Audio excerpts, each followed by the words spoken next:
அல்லேலூயா. கர்த்தருடைய நாமம் பரிசுத்தப்படுவதாக. அடியேனும் ஒரு சாட்சியாக எனக்கு இருக்க வேண்டிய தேவாலயத்தை ஸ்தோத்திரிக்கிறேன்.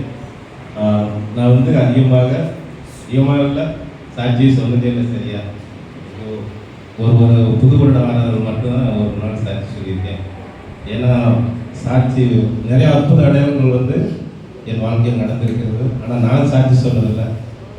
வைப்பு வீட்டுக்காரங்க சாட்சி சொல்லுவாங்க.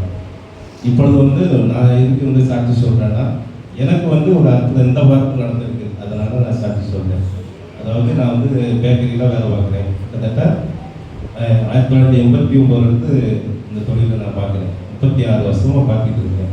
என் வேலை நின்று பார்க்குற வேலை தான், உட்காந்து பார்க்குற வேலைலாம் இல்லை. நின்றுதே வேலை பார்க்கணும். இவ்வளோ பெரிய உடம்பு வச்சுக்கிட்டு அது நின்று பார்க்கணுன்னாவே பெரிய கஷ்டமாக தான் இருக்கும். கிட்டத்தட்ட ஒரு 10 மணி நேரம் நிற்கணும் இந்த வேலையில். ஆனால் ஆண்டவர் ஏற்றுக்கொண்டனாலேருந்து நல்ல மேடத்தையும் சோதனையும் கொடுத்து வழி நடத்தி கொண்டு வைத்தார். இந்த வாரத்தில் போன திங்கட்கிழமை நான் வேலை பார்த்துருக்கும்போது இந்த சைடு இந்த மூட்டு பயங்கரமாக வலிக்க ஆரம்பிச்சிருச்சு.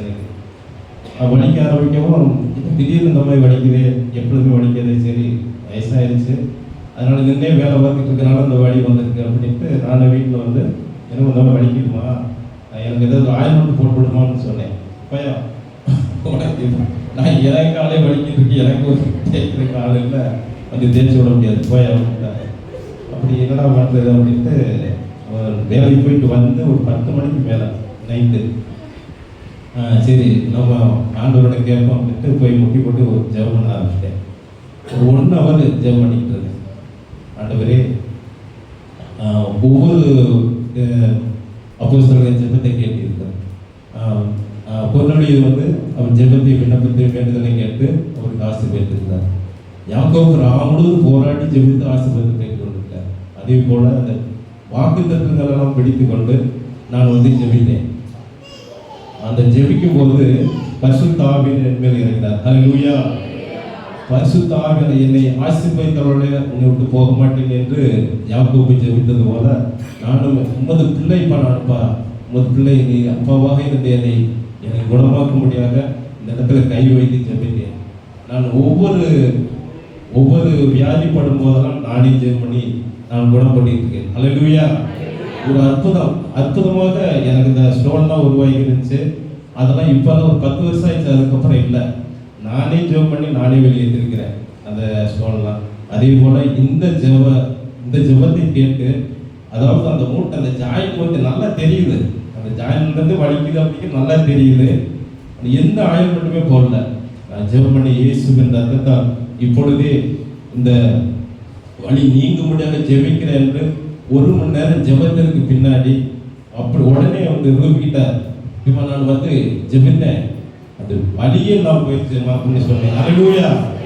ஆண்டவர் நம்ம ஜெபத்தை வேண்டுதலை கேட்கிறவராக இருக்கிறார். ஹல்லேலூயா. நான் சமத்தை உட்காந்துருந்தேன், சிஸ்டர் பாட்டுகளை பாடினாங்க. அந்த பாட்டு எனக்கு உந்துதலாகவே இருந்துச்சு. கல்லும் மண்ணும் என் கடவுள் உலகத்தான் பாடிக்கிட்டு இருக்கிறான். நாம் உயிருள்ள ஜீவனுள்ள தேவனை நம்ம ஜீவித்து கொண்டிருக்கிறேன். ஏன் சாட்சி சொல்லக்கூடாது?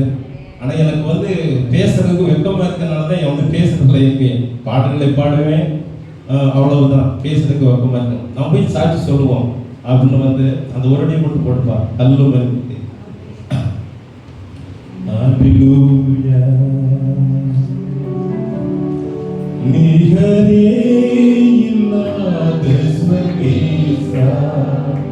திகழும் ஒளி பிரகாசா நிகரே இல்லாத சமீசா திகழும் ஒளி பிரகாசா கண்ணும் மண்ணும் கடவுளைய கையில் சீக்கிரம் தெய்வமல்ல கடவுளைய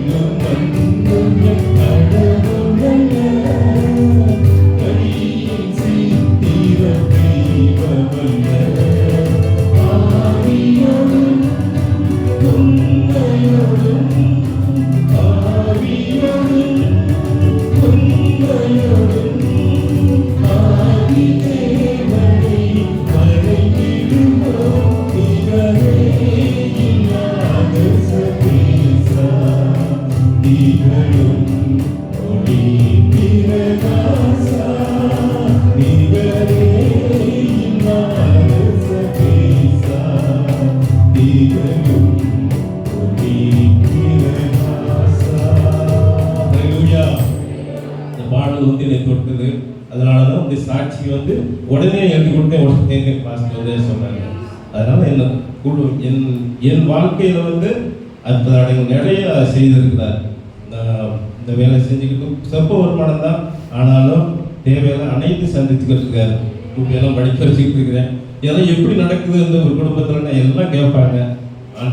ஆண்டவர் ஆராதிக்கிறேன். அதனால ஆண்டவர் வந்து செய்து கொண்டிருக்கிறார்னு சொல்லுவேன். இந்த நான் ஒரு பதங்கமாக இருக்கேன். எனக்கு வந்து ஒரு பணம் வந்து ஒருத்தர் கட்ட வேண்டியது இருக்குது. அந்த பணத்தை எப்படி கட்ட வேண்டும் அப்படின்னு நான் பெரிய அப்படியே குழப்பமாகவே இருந்தது.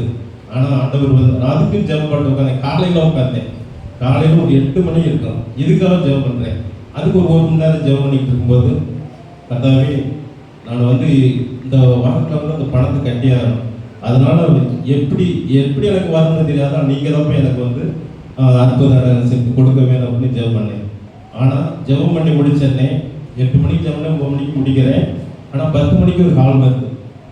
கால் வந்து அந்த பணத்தை வந்து எனக்கு வந்து ஒருத்தர் கொடுக்குறாங்க. அதை கொடுக்க வந்து நான் கேட்கவே இல்லை. அந்த பணம் வருது. எப்படி வருது, என்ன எப்படிங்கன்னு எனக்கு தெரிய மாட்டேங்குது. அந்த பணத்தை வந்து அதை வந்து கொடுக்க செய்தார். இது ஒரு பெரிய அற்புதம் இல்லையா?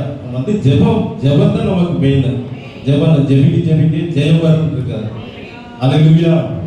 ஜெபிக்கும் போது பரத்திலிருந்து அவர் வந்து நம்ம வந்து அவர் பிள்ளைகளா இருக்கும்போது அப்பாவிட்ட வந்து நம்ம உரிமையா கேட்கலாம். அல்லேலூயா. என்னை நோக்கி கூப்பிட்டு யாவருக்கு நான் பதில் கொடுப்பேன் என்று அவர் வாக்கு கொடுத்திருக்கிறார். வாக்குத்தத்த வசனங்களை எடுத்துக் கொண்டு நம்ம ஜெபிக்கும் போது அவர் நம்ம வாழ்க்கையிலும் நம்ம குடும்பத்தை பிள்ளைகளையும் ஆசீர்வதித்து நடத்துவார். அல்லேலூயா. இந்த நல்ல சாட்சியை இந்த இடத்தில் உங்களோடு நான் பகிர்ந்து கொண்டதற்காக தேவாதி தேவனை ஸ்தோத்திரிக்கிறேன். அல்லேலூயா. Hallelujah.